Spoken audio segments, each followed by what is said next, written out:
Welcome to Satsang.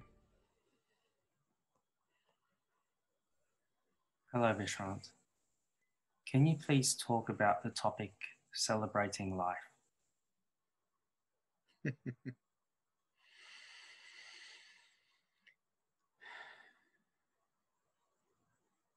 Well, there's nothing else to do here, really. If you're not celebrating life, what are you doing? After examining the meaning of life for so many years and finding that I couldn't find a meaning, and that the only meaning that I could find was life itself, well, why not celebrate it? Why not celebrate the fact that we've got a body, that we're here, that it's a gift? And that's all that is an attitude, really. And so I had this amazing teacher, Osho Rajneesh, who taught celebrating life as a way of living. And I agree. I agree totally. I think that's how we should live. Most people, for one reason or another, tend to problem solve. And so they live in their minds to a large degree during the day, problem solving. I don't see that as celebrating. With celebrating life, there's joy, there's bliss, there's happiness. It doesn't mean getting drunk or getting stoned. It means celebrating life, squeezing the juice out of life. And it is not probably until we realize how impermanent we are that we stop wasting our time on things that are mundane. When we start seeing that we're only here for a very short period, why waste any moments in misery? Why not celebrate this life? And bring that celebration to other people as well. Include them in it. There's 7.5 billion people on the planet to celebrate with. And so I love celebrating life, and I love the idea of celebrating life. Finding people to celebrate life with, that's fun too. But it's up to you. It's all attitudinal, really, because we create our reality by the way we think. How does your mind think? Is it always looking for the negative? Is it always looking for the problems in life? Or is it celebrating? It's up to you. You're going to create your reality. Nobody's going to do it to you. Find people to celebrate life with. Squeeze it totally. Make it happen. Make it so. Any questions? Any statements? Any challenges to this celebratory discourse today? What kind of people do you choose to celebrate life with? Everyone I meet. I don't have a prejudice. I really don't. Everybody is the same. Everybody is beingness. Why have any prejudice whatsoever? Why be sexist? Why be racist? Why be ageless? Ageist? Why be anything? Why not celebrate life with everybody to whatever degree they are prepared to celebrate life with you? Everybody's there to celebrate life with. It depends on your attitude.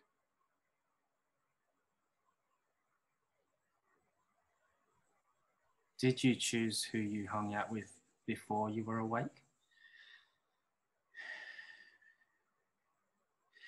In some ways, yes, and in some ways, no. I was very involved in life before awakening. Working as a naturopath and psychotherapist, I had a large client base that I saw daily. And then I had a group of friends, and then I had family, and I was always surrounded by people in a lot of ways. Because I love people. I just love people. They're my favorite species. The next favorite is dogs. I love dogs. So there's so many people out there to celebrate life with. You can celebrate life by smiling at someone. as you walk past them in a mall or on a street. It doesn't have to be so formal.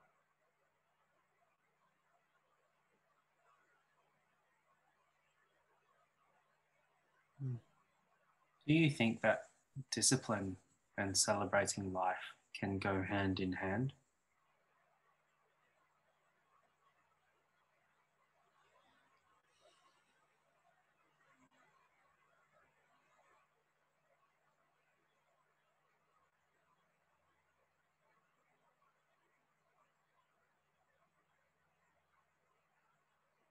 Discipline is a wonderful thing because it gives you a structure to work in that allows a lot of freedom once you develop it.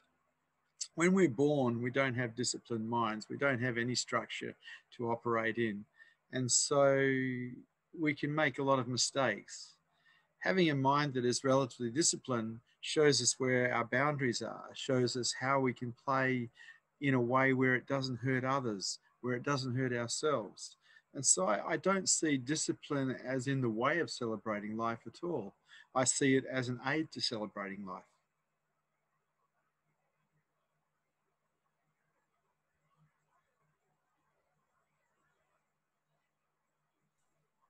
The following question has been asked by Olivia, who writes, I see my mind as addicted to suffering. I sometimes have resistance to celebrating because of this. How do I move past this? Olivia. Yes, people do get, it's not so much that they're addicted to suffering, it's just become a pattern of life. Usually a result of being victim orientated, seeing yourself as a victim of situations or people or even of yourself. And then the drama begins, because the moment we see ourselves as any form of victim of anything, there's drama, and the drama is always miserable. But that's a habit that you've developed. And it's a habit that can be changed by not entertaining victim orientation, by actually not being negative about life. Because really, we're just talking negativity. We don't need to become positive because humans are naturally buoyant. But if we really want to be happy and we want to celebrate life, we probably need to stop entertaining negativity. And so it's up to you whether you do that or not. Have a look at it. What would your life be like if you didn't entertain negativity? If every time a negative thought came up, you just let it go? What would your life be like?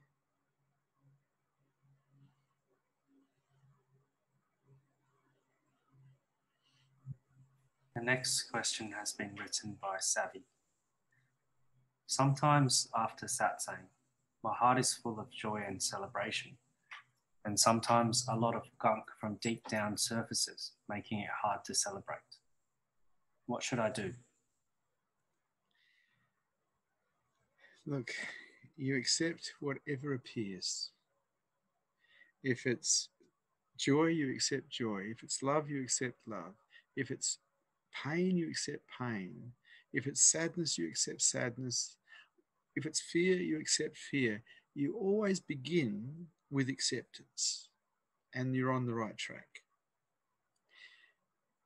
It's the cure-all. It means we're no longer in resistance to life, no matter what is happening. But because we're not programmed to accept life, it takes a while for us to learn how to do it. We have to practice it. And in the practice, we get better at it because we practice it. You can listen to me and think, oh, that's a great idea. And now you have an insight. Oh, I'm going to accept life. Well, that's not worth anything unless it's put into practice. It is only in the practice of something different to what you've been doing before that the mind changes its patternings. And sometimes that practice needs to be for quite a long time. If you practice acceptance of life for long enough, it becomes a default pattern. And so there's no longer any need for discipline. It just happens by itself. But that's up to you. What are you going to practice? You're responsible. You create your reality with your way of thinking.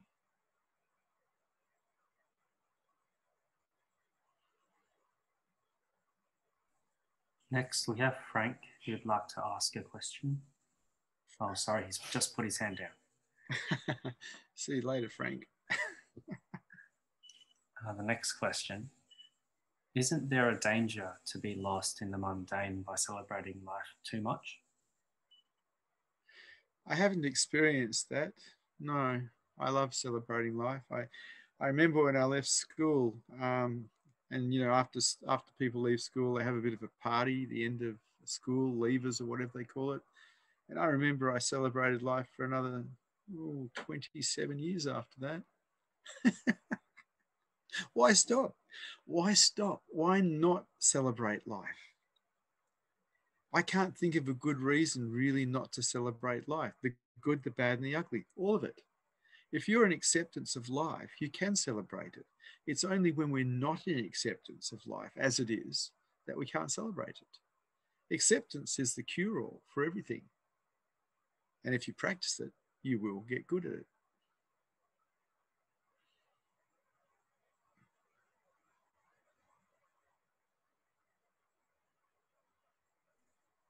This time of the year is known as the festive season. I go out to the shops and see so many people getting stressed out and even getting angry doing Christmas shopping. I feel that it's ridiculous. Why do people get caught in this kind of rat race?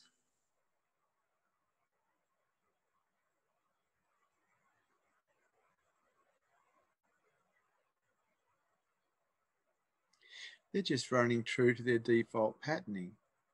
You know, our parents program us, our schooling programs us, our religion programs us, our government programs us, and then for the rest of our lives, unless there's some form of intervention, we run true to those patterns, those default patterns till we die. And so if you're seeing people stressed out while they're shopping, that's their default pattern at play. That's what they're like. If we want to change a default pattern, we need to do something different for long enough for it to change. I don't think any of us were really programmed to be happy. We were probably programmed to be efficient machines, efficient little machines, bricks in the wall, but were we programmed to be happy? I had to learn how to be happy after I left school because it wasn't something I learned at school. I had to learn how to accept life after I left school. It wasn't taught at school. I had to learn to be open after I left school. It wasn't taught at school. I had to learn to meditate after I left school. You see, these are things, these are interventions that change people. But how many people actually get into intervention? Most people just continue their life week after week, day after day, whatever, until they die the same. They don't change. And they wonder why they can't, because they get an insight, oh, that would be a good idea. But insights are only invitations to do the work. They're not the answer. They don't change anything. If you have an epiphany and you see, oh, I should do that, do it. And do it for long enough until it becomes your default pattern. That will change you. I don't see any point whatsoever in getting stressed out. If you apply acceptance to everything you're doing, stress doesn't exist. It's only in our non-acceptance, our resistance to life, that stress exists.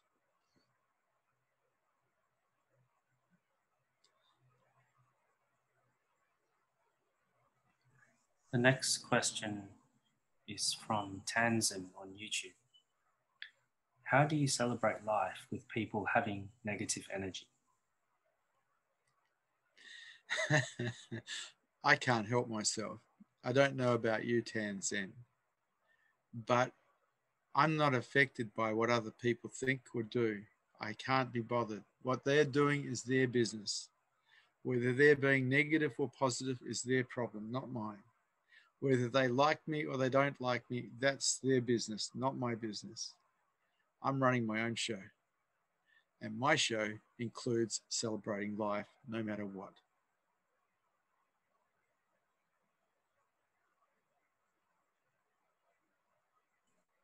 The next question is from Johan on YouTube. How does the celebration differ pre and post awakening? The thing about awakening is it's very different because the ego disappears, the mind, the identified mind disappears. And so the patterns that were available as default patterns before enlightenment will be still running after enlightenment. And so if the pattern before enlightenment was to celebrate life, there's a very good chance that pattern will continue after enlightenment. The thing about enlightenment is motivation to change anything disappears. Everything's perfect as it is, the good, the bad, and the ugly. The broken's even great. It's all perfect. And so if you're going to change something about yourself, it's best to change before awakening. But in looking back and seeing if there's any difference, there's a huge difference. Before awakening, there was an ego involved in doing everything. And like everyone else's ego, trying to make it work. After awakening, the ego wasn't there. There's just emptiness dancing.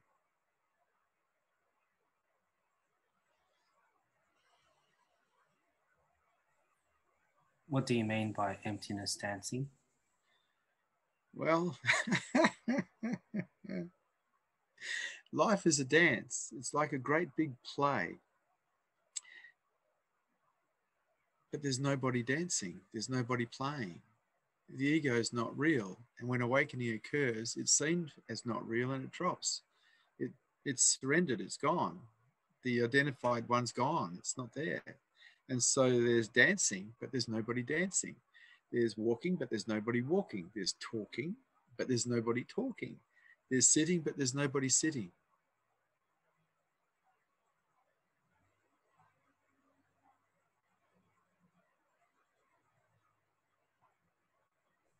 The next question is from The Wise Weasel on YouTube.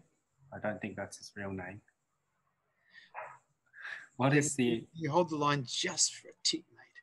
Yes. You go and check what that is, please. We've just had someone arrive delivering something, I believe, and Vishala needs to go and find out who it is because the dog is going crazy.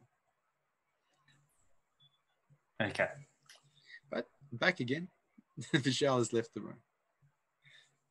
So the question is, what is the acceptance of life?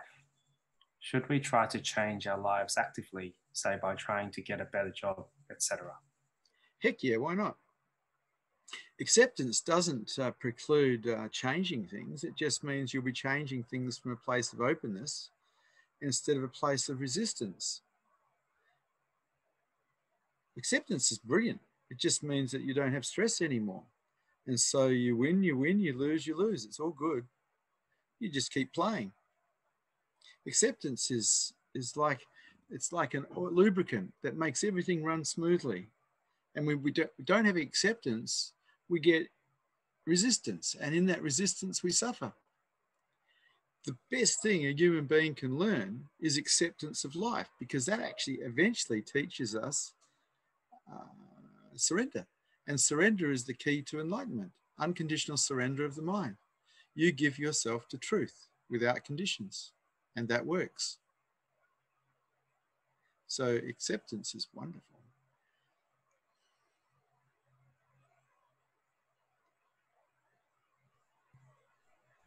Following question is from a viewer. After acceptance, is acting on our desires a celebration of life?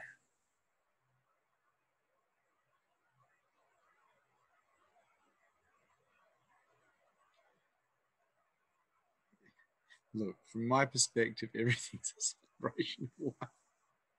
I mean, we have this amazing ability to be here, and we're not going to be here for that long. We're terminal. Why not celebrate life? And the best way to celebrate life is to find love. And we find love by opening right up, by dropping our defenses and walking through the world in a vulnerable way. And when we find love, when we perceive love, we love everybody, the good, the bad, and the ugly, everyone. We love everyone because love has no prejudice. This is a wonderful way to live.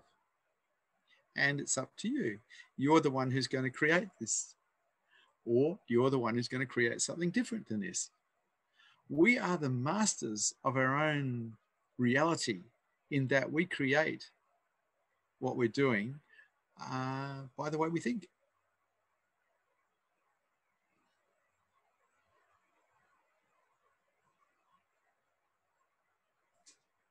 Next, Usha would like to ask a question.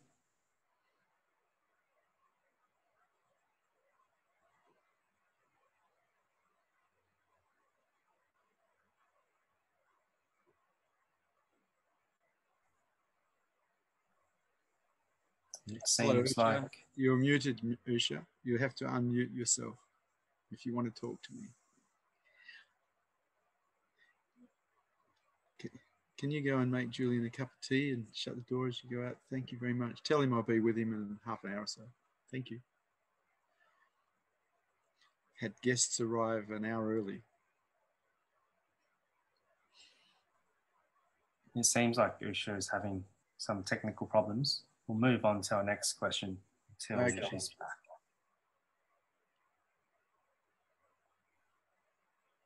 The next question is from Olivia. Hello, Olivia. She writes, I'm in resistance to the way my body reacts to many foods. I feel stuck about how to help myself as I have a victim association with almost every food. How can I change my mindset around food from victim mentality to constructive celebration? Yeah, once again, it comes back to acceptance. That's your lot in life. You have allergies to foods, and this is how it is for you.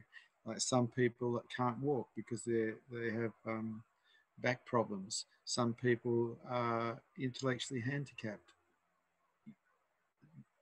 This is just life. And if we can accept the way we are, it's good. If we can't accept it, there's the problem. The problem isn't that you have food allergies. The problem is that you don't accept that you have food allergies. Having food allergies doesn't create suffering. It creates a certain level of discomfort. The suffering comes in when we try to resist it, when we go against it, when we're in non-acceptance of it. That's when the suffering comes in. You've just got to accept your lot. But that's hard to do because we're not programmed to accept. We're programmed to resist. It's part of survival. But I'm telling you, if you can find a way to accept that this is how it is for you, totally, without reservation, your whole life will change.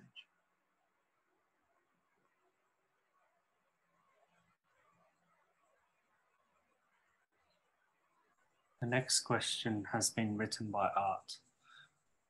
Do you have absolutely no suffering ever? True. I have pain, but I don't resist it, so there's no suffering. Quite often people equate pain with suffering, but I don't. But I know there's a difference. Pain is just pain. Suffering is when we resist pain, whether it's emotional pain or physical pain. And so I don't suffer, no, because I don't resist. I gave up resisting 20 odd years ago. I could see the point.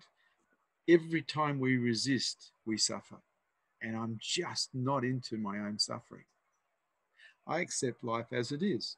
And from that place of acceptance, if I want to move to change, I'll move to change. But from a place of acceptance, it's up to you. How do you live? How do you live? Do you live from a place of acceptance or do you live from a place of resistance? Because that's what's going to show you your suffering.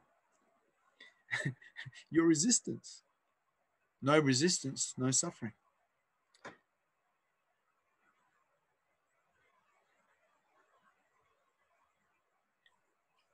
The next question has been written by Daisy on YouTube. Can you talk about body sensations that occur during self-inquiry? Sometimes I feel pain and something like my chest is opening. Other times I feel like something is being sucked in. Yeah. Okay, self-inquiry, if done correctly, starts to dissolve the mind to some degree. It opens you right up.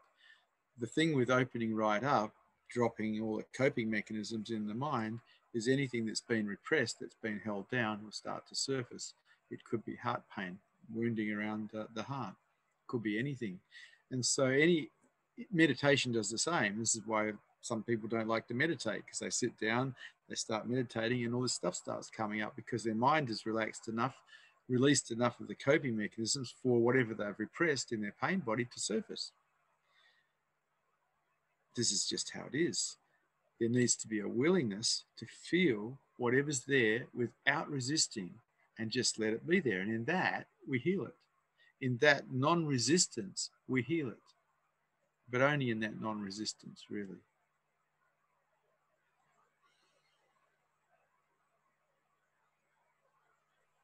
The next question has been written by Johan. How much meditation do you recommend per day? Every moment you're awake.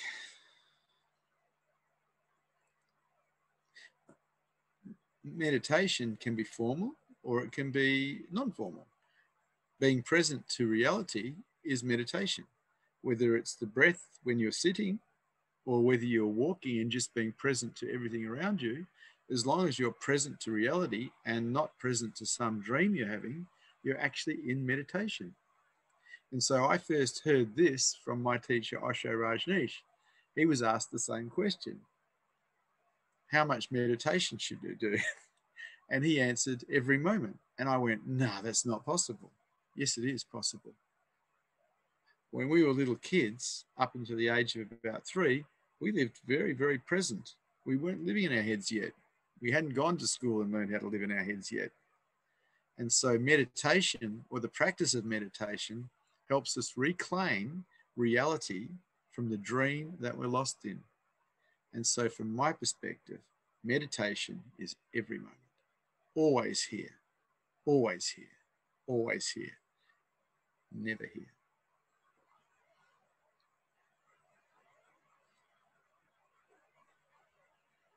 The following question is from a viewer.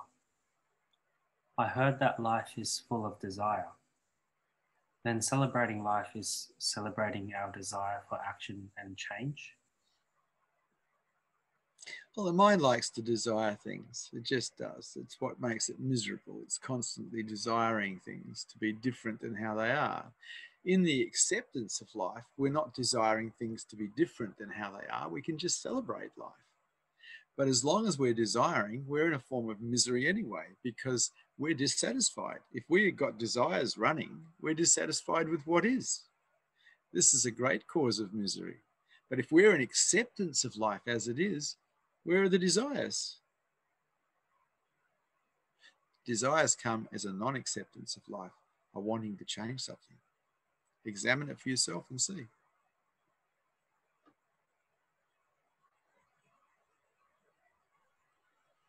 The next question. Do you think that the Buddha was misleading people by teaching renunciation as a way to enlightenment? No, he was teaching what he knew worked. Look, people come through different paths to enlightenment, and the path they came through is probably the path they're going to teach, because that's the one they know worked. The Buddha was teaching what he knew worked in his day. I'm teaching what I know works in this day. And it may be a little bit different than what Gautama the Buddha was teaching, but basically it has the same teaching. Unconditional surrender is the answer. And you won't find a spiritual master that doesn't say that somewhere in their teaching. It is the bottom line. And unconditional surrender is brought about by the acceptance of life as it is.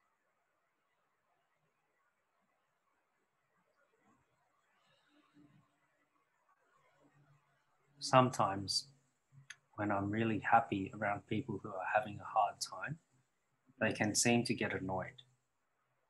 Is the way of the heart to tone down my happiness if it is triggering people? Well, I must annoy a lot of people. And I must have annoyed a lot of people my whole adult life because I like being happy. And if people have a problem with me being happy, that truly is their problem, not my problem. You know, what other people think is actually their business, not your business.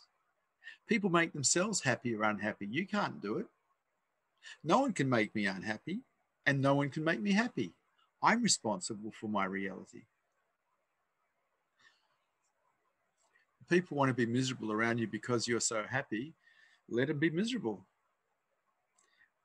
That's their doing. They're creating that. You're not creating it. You're not doing anything. You're just being you.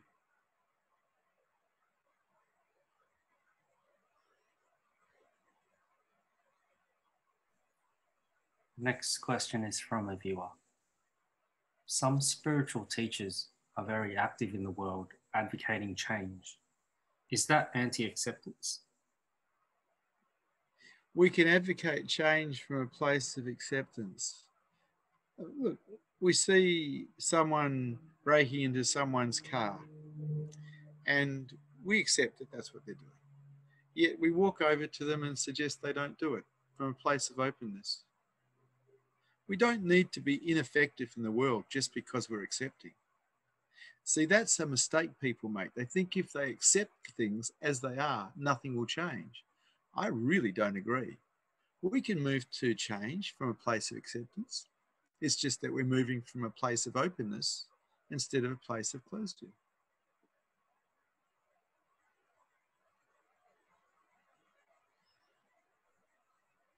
The next question is from Carlos on YouTube. So I can do meditation as a student study?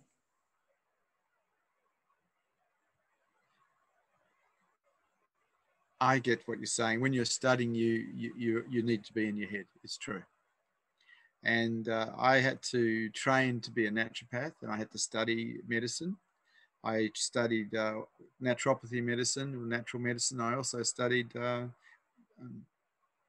orthodox medicine, and I studied psychotherapy. And during those periods of my life, I actually used my mind to study. There's no doubt about that. But that period of my life only lasted a very short period. What about the rest of my life? What about the rest of it? I didn't continue that. I found that I liked no mind best. I liked just being here best. I liked enjoying the beauty of this moment without the pollution of the mind. And so, yeah, sure, study has to happen if we want to actually get a degree or we want to get some knowledge on some subject. But do we have to live in our heads all the time? I don't think so.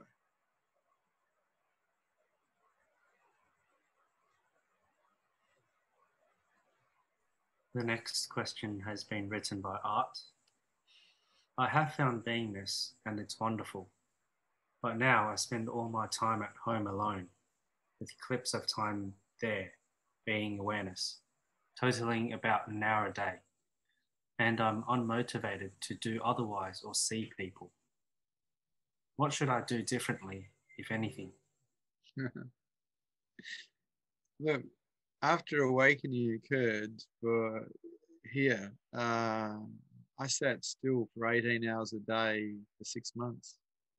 Nothing was moving inside of me. I was just staring into space, blissed out to the max. And then one of my teachers came along, one of my awake teachers came along and said, "What are you doing? Come on, you found the light, share it." Go out and share it. Stop hibernating. And so I did. Because my original spiritual teacher, Osho Rajneesh, said the same thing. If you find the light, don't hide it, share it. And so those who wake up can be lights so others may see. And that's best. Because when you find your heart, you just want to take care of people anyway. Teaching the Dharma is a way of the heart, helping people get out of suffering. You could hide it away if you like. That's your prerogative. No one's going to force you. My suggestion is if you found the light, share it. There's not enough light on this planet.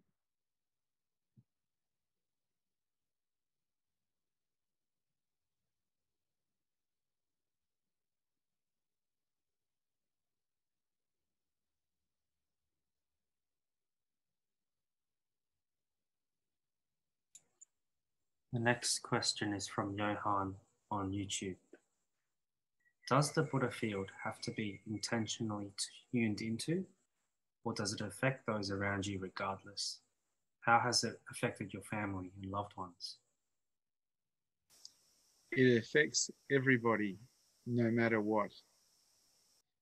The thing about tuning into it is if you're a seeker and you tune into it, you can disappear as an I and find yourself as truth.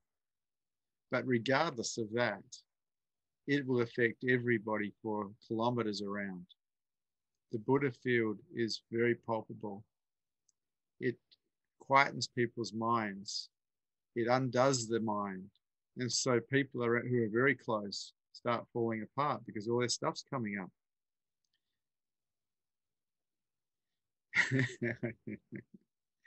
I remember when I was raising my children with my wife, because the awakening had occurred when they were very young, when they were just little kids. And we homeschooled our children. Well, my wife did. And they were homeschooled in a 2-story house, and the top story was used for satsang and the bottom story was used for living and homeschooling.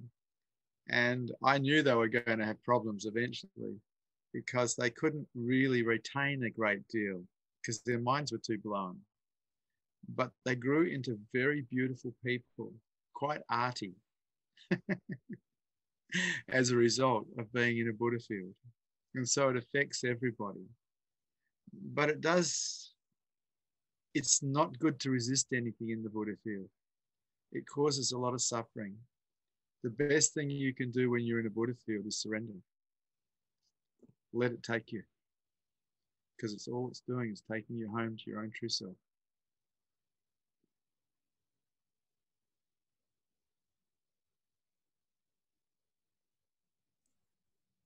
The next question has been written by Usha. Does accepting life and being happy mean we are celebrating life? Heck yeah. Why not? Loving life is celebrating life. Loving life. And if we're open enough, we love life. The only reason that we might not be perceiving love is because somewhere there's a closure, somewhere there's defensiveness. If we're wide open, that love is here, it's always here. And then we celebrate life. Loving life is celebrating life.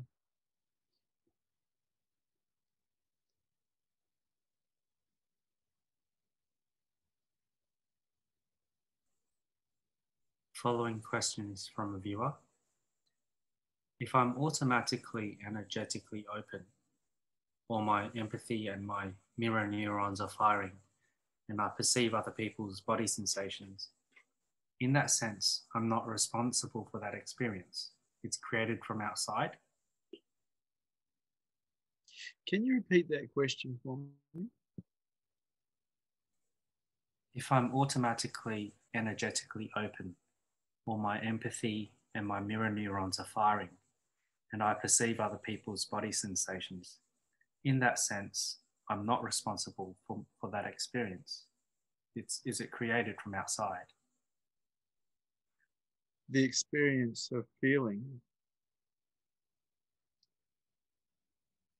Do you have a choice?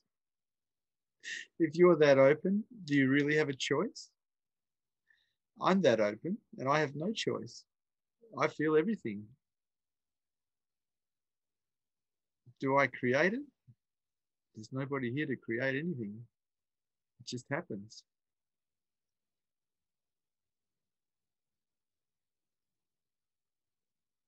Who is there to be responsible if the I is gone?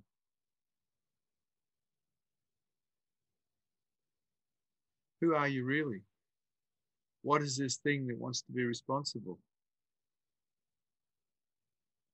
Who are you really?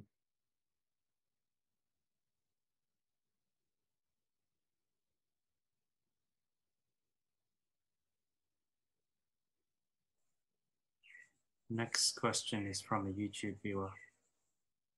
Does awakening lead to better moral decisions? Heck no. The thing about awakening is morality disappears because it belongs, it's a set of rules that belong to the mind. What replaces it is heart. And because heart is present, because love is present, no harm will be done. Everything and everyone will be taken care of, because that's how the heart affects the mind. Those who have hearts don't need morality. Only those who do not have heart need morality. The heart is the most beautiful thing in the world. And when it affects the mind just wants to take care of everybody and everything. It will do no harm.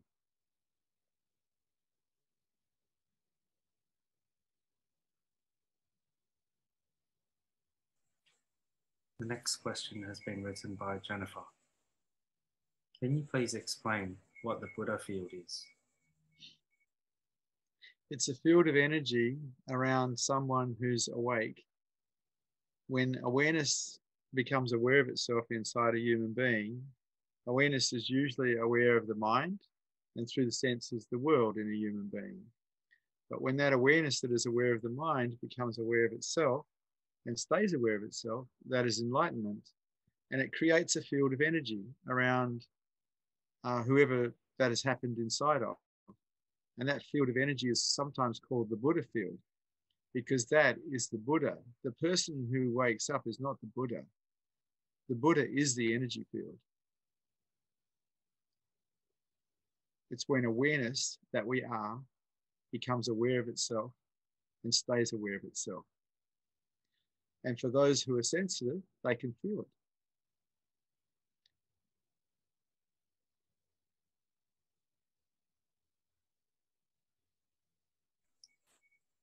The next question has been written by Daisy on YouTube. Will my goals and desires dissipate after awakening, or will I still pursue them? Everything disappears. You see, enlightenment is sometimes called nirvana, and that really means annihilation. What gets annihilated is the false one, the one that thinks it's you, the one that thinks it has a future, thinks it has a past. And that is not you. You're that's aware of the mind. You're the pure consciousness that is always here. And it is not touched by anything. And it has no goals. It has no future. It has no past. It just is. And so the mind drops in surrender, in enlightenment, and everything pretty much disappears. You can still do things, but it's from a very different space. It's from a space of, well, if it works, it's okay. If it doesn't work, it's okay. Everything's okay. Everything's perfect. If we do nothing, it's okay. If we do something, it's okay. Very different space than living as ego-based reality. Very different.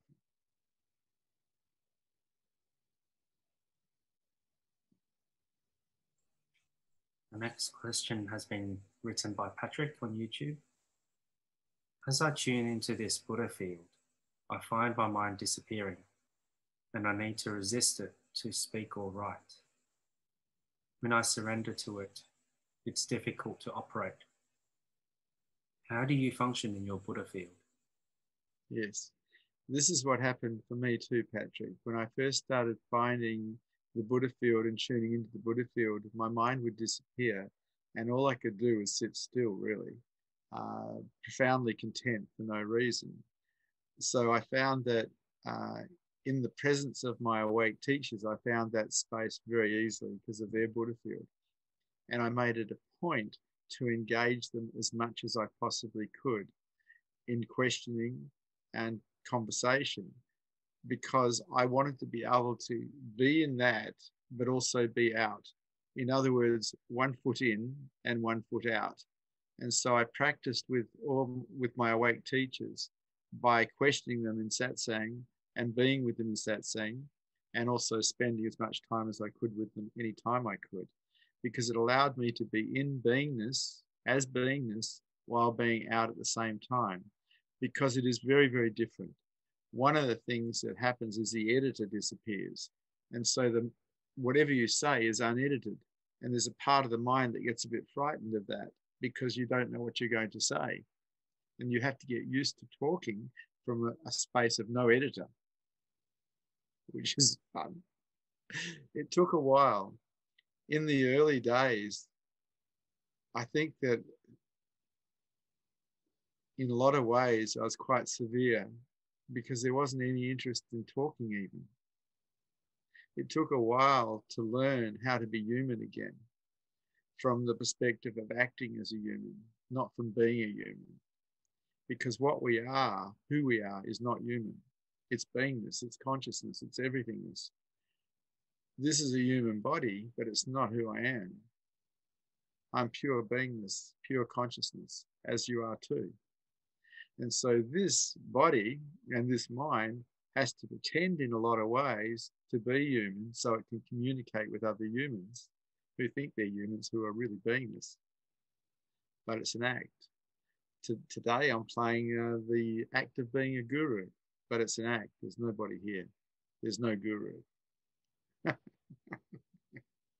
So I had to learn. When I first woke up, I didn't blink. I just stared into space.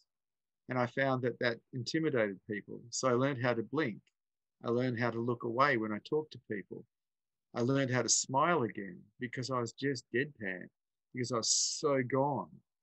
And so it took a while to be able to be in the world as beingness and still be effective in the world. It took a while.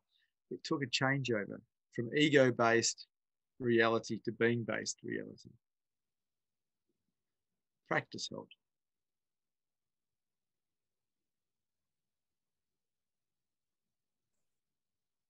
The next question is from a viewer. I think my partner likes me desiring her. In a sense, she likes if I feel pain for her. But the spiritual path is to reduce desire. Isn't that bad for relationships? The spiritual path is not to reduce desire, it's to increase one desire, the desire for freedom, the desire to know yourself as truth, the thirst to come home. That desire needs to be really prompted and propped up. That one desire can bring you home. So it's not about reducing desires, it's about increasing one desire. Because in the increasing of that one desire, that thirst for truth, everything else will be removed that is in the way.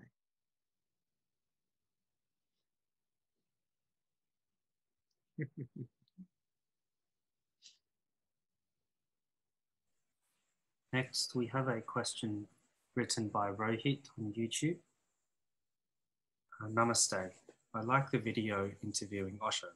You were so innocent then and now too. I feel connection with you. I want to ask the same question you asked Osho. Are there enlightened people in commune?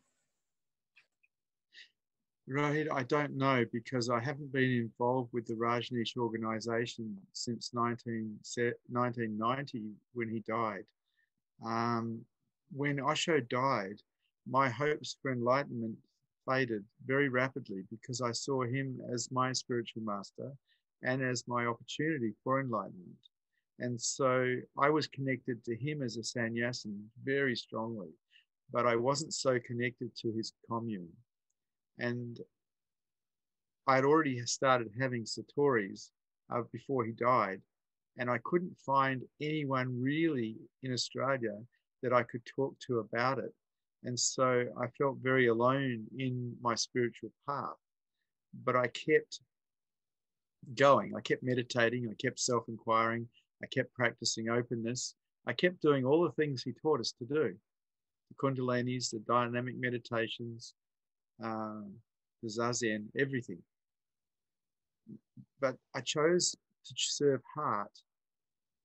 And in serving heart, I learned to surrender. But as far as knowing if there's people in the commune who are awake, I think if there were people in the commune who are awake, they'd be well known, because you cannot hide a Buddha field from seekers. It's obvious. After awakening, even days before I even realized there was awakening, people were coming and sitting with me just to be in the presence. They just wanted to sit at a coffee shop. They didn't want to talk, they just wanted to sit because they could feel the presence. Seekers feel the presence. If there's someone awake in the commune, it would be known. I hope that helps, Roddy.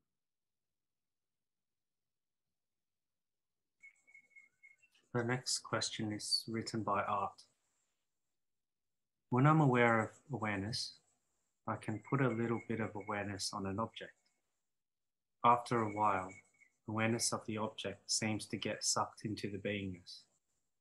Is this normal? And if so, what is happening? Well, I guess in a way, meditation's like that. You put awareness on your breath, which is something real because it's actually happening. And it takes you to no mind, which leaves you in a position of the potential of enlightenment. No mind is the waiting ground for enlightenment. So all objects disappear, even the breath disappears. You're just with the no mind. So I think that's pretty normal if you're meditating long enough for everything to disappear. The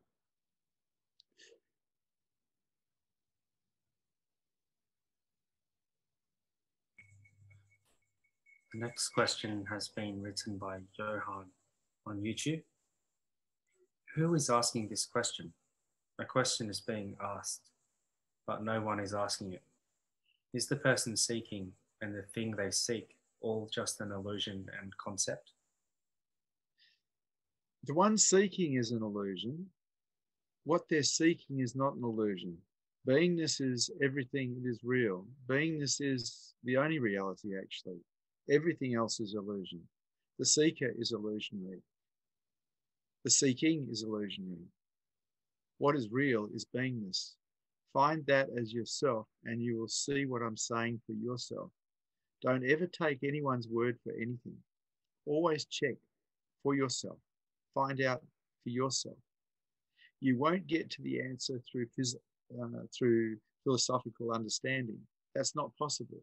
You can only get to the answer through the direct knowing of truth as self.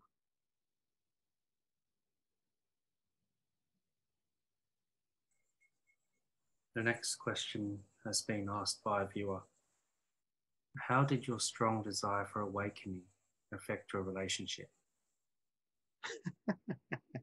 Let's put it this way. My wife left me.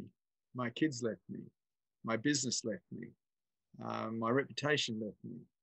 My money left me.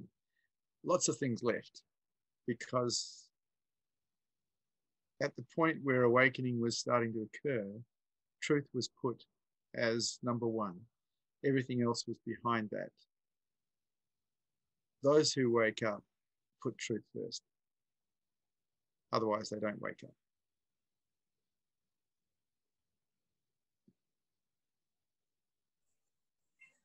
What is the most important practice I can integrate into my life that will help me to celebrate life more?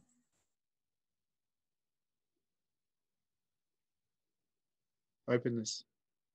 There is nothing more important than openness. If you can practice openness, you'll remove all the obstacles that are in the way of enlightenment. If you practice openness, you'll remove all the obstacles that are in the way of the heart. If you practice openness, you'll heal all the wounds of the heart. Openness counts for everything, and it's the one thing people don't like to practice. But it's the one thing the ego cannot use to survive in. Openness, true openness, is without ego. The ego itself is a form of closing. The practice of openness is a way to enlightenment by itself.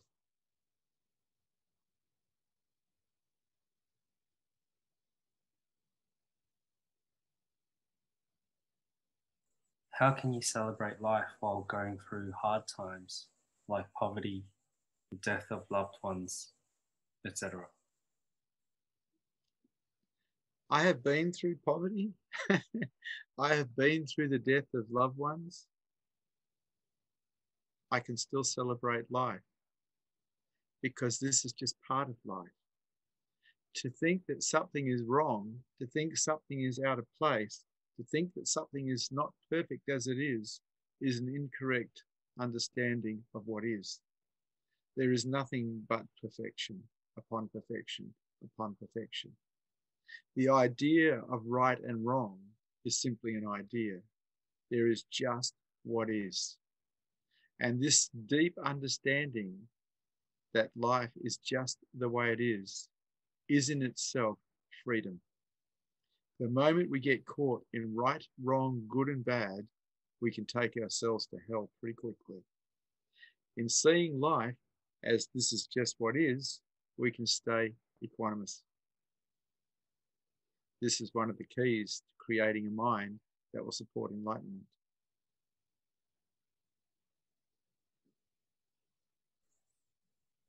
Sometimes I think that everything would be better if I get my checklist of tasks done.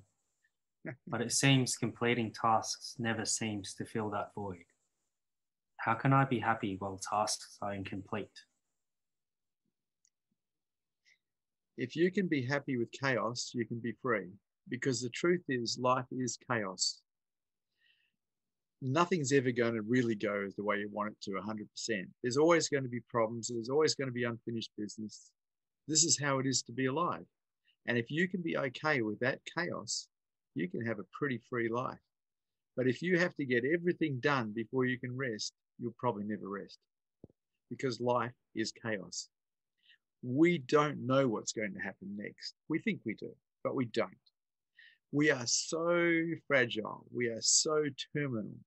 We have no idea, but we like to think we do because it makes us feel safe.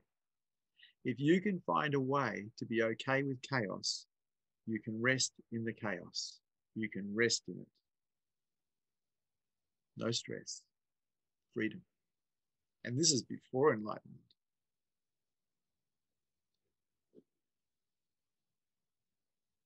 Thank you for Satsang. Good to see you brave hearts here today.